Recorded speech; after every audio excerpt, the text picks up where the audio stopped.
ओडिशा पर इन दिनों चक्रवात का खतरा मंडरा रहा है। 22 मई को दक्षिण पश्चिम बंगाल की खाड़ी के ऊपर कम दबाव का क्षेत्र बनने की संभावना है, जो 24 मई तक यह सक्रिय होकर अवसाद में तब्दील हो जाएगा। इधर मौसम विभाग ने 3 दिन के लिए राज्य के कुछ जगहों पर वज्रपात को लेकर पीली चेतावनी जारी कर दी है।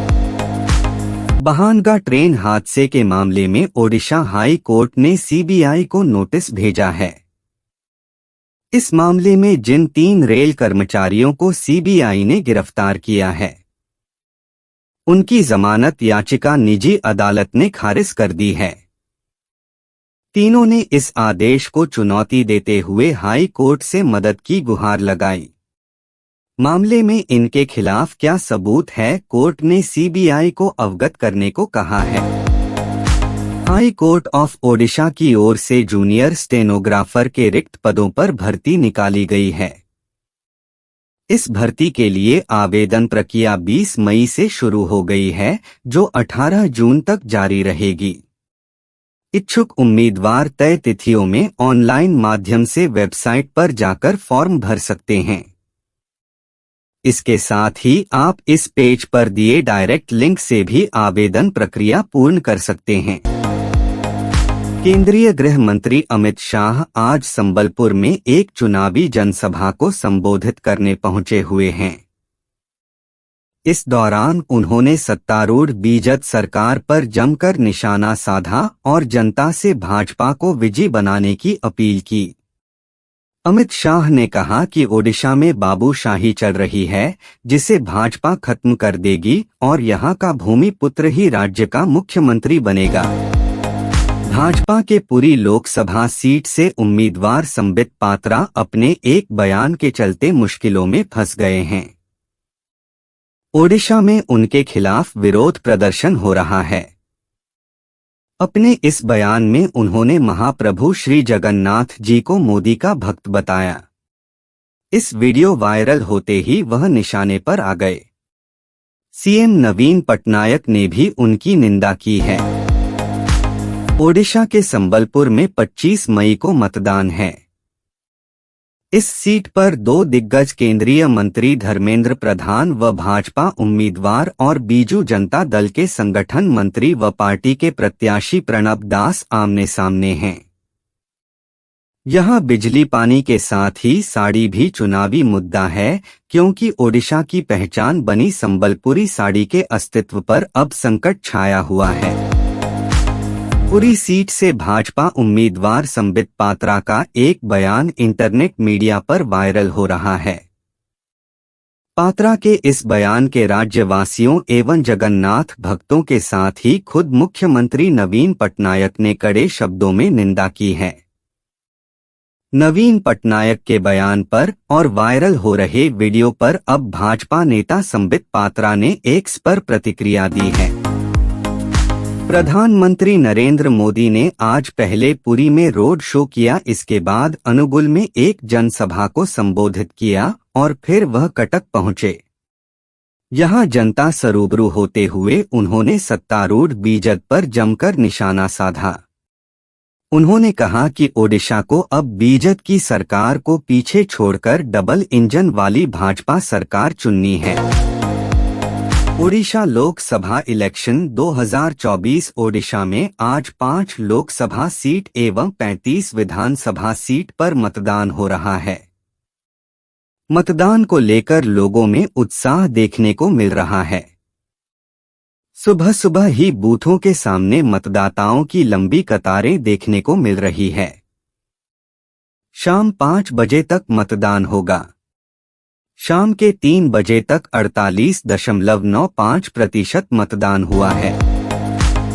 आज 5वें चरण के चुनाव के बीच पीएम मोदी ने पुरी में रोड शो किया। इससे पहले उन्होंने अपने दिन की शुरुआत प्रभु जगन्नाथ के दर्शन पूजन से की। सुबह 8 बजे के बाद प्रधानमंत्री का रोड शो शुरू हुआ। इस दौरान उनकी एक झलक पाने के लिए लोगों की भीड़ उमड़ पड़ी। पूरे जगन्नाथ धाम में मोदी मोदी का नारा गूंज उठा। कर्नाटक के गृह मंत्री जी परमेश्वर ने कहा कि सीएम मुख्यमंत्री पहले ही प्रधानमंत्री को पत्र लिख चुके हैं, लेकिन विभाग गृह द्वारा इसे कानून के अनुसार लिखना अलग है। अब वारंट जारी किया गया है जिसमें कहा गया है कि राजनयिक पासपोर्ट रद्द करना होगा। पत्रकारों से बात करते हुए उन्होंने कहा कि अगर पासपोर्ट रद्द हो गया तो प्रज्वल के लिए विदेश में रहना असंभव हो जाएगा। केरल उच्च न्यायालय ने मंगलवार को केपीसीसी प्रमुख के सुधाकरन को एक मामले से बरी कर दिया है।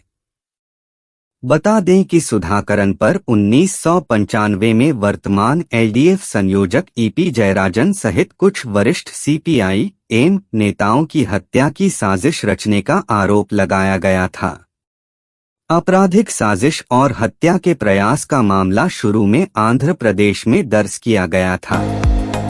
यह मिशन पूरी तरह से तुषार सुहालका द्वारा स्थापित और सेलिब्रिटी निवेशक सुनील शेट्टी द्वारा समर्थित रेग्रिप टायर रिसाइक्लिंग उद्योग में क्रांति लाने के लिए तैयार है। राजस्थान के उदयपुर में जन्मे और पले बढ़े तुषार को भारत में टनों टायरों से होने वाले भयानक रबर प्रदूषण के बारे में पता चला। 2021 में हरियाणा में एक छोटी कार्यशाला में शुरू किया गया रेग्रिप उन्नत तकनीक के माध्यम से टायरों को रिट्रेड करता है। झारखंड के पूर्व मुख्यमंत्री हेमंत सोरेन को सर्वोच्च न्यायालय से झटका लगा है।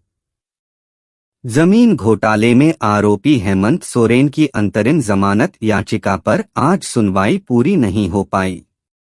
उनकी अंतरिम जमानत पर अदालत कल फिर विचार करेगी। सुनवाई के दौरान दोनों पक्षों के वकीलों के बीच तीखी बहस भी हुई। एसजी ने कहा कि इस मामले की सुनवाई गर्मी छुट्टी के बाद भी हो सकती है। राष्ट्रपति इब्राहिम रईसी की हेलीकॉप्टर हादसे में मौत के बाद ईरान ने बड़ा ऐलान किया है। ईरान ने रईसी की मौत के बाद देश में राष्ट्रपति चुनाव करवाने का फैसला किया है। एक बयान में कहा गया है कि ईरान में 28 जून को राष्ट्रपति चुनाव करवाया जाएगा। इस बीच प्रथम उपराष्ट्रपति मोहम्मद मोखबर को देश का कार्यवाहक राष्ट्रपति नियुक्त किया गया है। इदाशीशा नोंगरांग ने सोमवार को मेघालय के पुलिस महानिदेशक डीजीपी के रूप में पदभार संभाल लिया। मेघालय की पहली महिला डीजीपी बनी इदाशीशा ने रविवार को सेवानिवृत्त हुए एलआर बिश्नोई की जगह ली है। इससे पहले वह सिविल डिफेंस एवं होमगार्ड महानिदेशक थीं। इदाशीशा 1992 बैच की आईपीएस अधिकारी हैं। डीजीपी के रूप में वह 20 मई 2024 से 19 मई 2026 तक सेवारत रहेंगी। अपने बयान पर विवाद बढ़ता देश संबित ने माफी मांग ली है। उन्होंने कहा, पुरी में पीएम नरेंद्र मोदी के रोड शो के बाद मैंने कई मीडिया चैनलों को बाइट दी और हर जगह मैंने यही कहा। पीएम नरेंद्र मोदी महाप्रभु जगन्नाथ के परम भक्त हैं। मीडिया को बाइट देते समय मैंने अनजाने में उल्टा बोल दिया कि महाप्रभु पीएम मोदी के भक्त हैं। किर्गिस्तान की राजधानी बिश्केक में स्थानीय लोगों एवं विदेशियों के बीच संघर्ष की खबरों के बीच ऑल इंडिया मजलिस-ए-इत्तेहादुल मुस्लिमीन अध्यक्ष असदुद्दीन ओवैसी ने सोमवार को विदेश मंत्री जयशंकर से वहां रह रहे भारतीयों की सुरक्षा के लिए सख्त कदम उठाने का आह्वान किया। बीआरएस ने भी भारतीय छात्रों की सुरक्षा सुनिश्चित करने की मांग की। किर्गिस्तान में तकरीबन 15,000 छात्र पढ़ाई कर रहे हैं। एनआईए ने गुजरात में नकली भारतीय नोट को प्रसारित करने की साजिश में शामिल एक अन्य आरोपित के खिलाफ आरोप पत्र दायर किया है। बिहार के कटिहार का रहने वाला अब्दुल गफ्फार 2019 से फरार था। एनआईए द्वारा जारी एक बयान के अनुसार उसे 22 फरवरी को अहमदाबाद से पकड़ा गया था। एजेंसी ने अहमदाबाद की एक विशेष एनआईए अदालत में गफ्फार के खिलाफ अपना पहला पूरक आरोप पत्र दायर किया। मिजोरम प्रदेश कांग्रेस कमेटी एमपीसीसी ने कहा कि वह चुनाव आयोग के खिलाफ गुवाहाटी हाई कोर्ट जाएगी। प्रदेश कांग्रेस ने चुनाव आयोग पर अन्य राज्यों में चुनावी ड्यूटी में तैनात करीब 1047 पुलिस कर्मियों के मतदान की सुविधा नहीं देने का आरोप लगाया है। कांग्रेस का कहना है कि राज्य में 19 अप्रैल को हुए लोकसभा चुनाव में यह पुलिसकर्मी मतदान करने में विफल रहे। ताइवान के नवनियुक्त राष्ट्रपति लाई चिंगते के पदभार संभालने के ठीक एक दिन बाद बीजिंग की बयानबाजी तेज हो गई। चीनी विदेश मंत्री वांग यी ने मंगलवार को ताइवान के नवनियुक्त राष्ट्रपति को अपमानजनक कहा है। बता दें कि चीन ताइवान को अपने क्षेत्र के रूप में दावा करता है, वहीं लाई को अलगाववादी मानता है। चीन ने लाई के प्रस्तावों को अस्वीकार कर दिया है।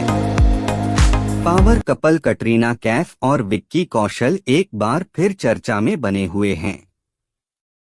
हाल ही में एक्टर ने अपना बर्थडे मनाया, जिसे सेलिब्रेट करने कपल लंदन पहुंचा। अब वहां से कटरीना कैफ और विक्की कौशल का एक वीडियो सामने आया है, जिसके बाद से कटरीना कैफ की प्रेगनेंसी की अटकलें लगनी शुरू हो गई हैं। Welcome to the jungle superstar Akshay Kumar अपनी अपकमिंग कॉमेडी मूवीज को लेकर चर्चा में हैं, जिनमें वेलकम टू द जंगल और हाउसफुल 5 का नाम शामिल है। अब खबर आ रही है कि मल्टीस्टारर फिल्म वेलकम 3 से एक बड़े अभिनेता ने अपना हाथ पीछे खींच लिया। आइए जानते हैं कि वो कौन सा एक्टर है जिसने शूटिंग के बीच इस मूवी को छोड़ दिया है। मनोज बाजपेयी की द फैमिली मैन 3 काफी समय से चर्चा में है। इस सीरीज के 2 पार्ट रिलीज हो चुके हैं, जो सुपरहिट साबित हुए थे। वहीं अब निर्माता तीसरा पार्ट जल्द लेकर आ रहे हैं, जिसकी जानकारी बीते दिनों साझा की थी। अब अभिनेता मनोज ने शाहिद कपूर की फर्जी 2 के क्रॉसओवर पर खुलकर बातचीत की है। रणबीर कपूर इन दिनों अपनी आगामी फिल्म रामायण को लेकर लगातार सुर्खियों में बने हुए हैं। नितेश तिवारी की फिल्म को टाइटल राइट्स को लेकर पिछले कुछ समय से 2 कंपनियों के बीच विवाद चल रहा है। हालांकि इन सब के बीच अब मेकर्स ने एक बड़ा फैसला लिया है। रिपोर्ट्स की माने तो बाहुबली और केजीएफ के बाद रामायण के मेकर्स भी इस राह पर चलते नजर आएंगे। Munjya teaser released Maddock films के बैनर तले बनी Shraddha Kapoor starrer horror comedy movie Stree हर किसी की फेवरेट मानी जाती है। इसकी सफलता के बाद निर्माता दिनेश विजान ने हॉरर कॉमेडी मूवीज का ट्रेंड शुरू कर दिया है और इस कड़ी में अब अगला नाम फिल्म मुंजा का शामिल हो रहा है, जिसमें ये बी टाउन एक्ट्रेस नजर आएगी। रकुलप्रीत सिंह और जैकी भगनानी इन दिनों हनीमून पर हैं। इस कपल ने सालों तक एक दूसरे को डेट किया था, जिसके बाद साल 2023 की फरवरी में गोवा में धूमधाम से शादी रचाई। शादी के बाद ये कपल अपने प्रोजेक्ट्स में काफी बिजी हो गया था, जिसके चलते कुछ समय के लिए अपना हनीमून को टाल दिया था। अर्शदीप सिंह और अभिषेक शर्मा पंजाब के लिए एक साथ घरेलू क्रिकेट खेलते हैं। दोनों काफी अच्छे दोस्त हैं और इसलिए दोनों के बीच जमकर मजाक मस्ती होती है। आईपीएल में अर्शदीप सिंह पंजाब और अभिषेक हैदराबाद के लिए खेलते हैं। इन दोनों टीमों का मैच जब हुआ तब अर्शदीप की मुलाकात अभिषेक से हुई और इसी दौरान अर्शदीप ने अभिषेक की मां से भी मुलाकात की। भारतीय टीम आगामी 20 वर्ल्ड कप में अपने अभियान की शुरुआत आयरलैंड के खिलाफ करेगी। हरभजन सिंह ने प्रतिष्ठित टूर्नामेंट से पहले बताया कि रोहित शर्मा के नेतृत्व वाली भारतीय टीम को किस खिलाड़ी की सबसे ज्यादा कमी खलेगी। हरभजन सिंह ने साथ ही कहा कि भारत को एक तेज गेंदबाज की भी कमी खल सकती है और 4 स्पिनर्स को शामिल करने पर उन्होंने तंज भी कसा।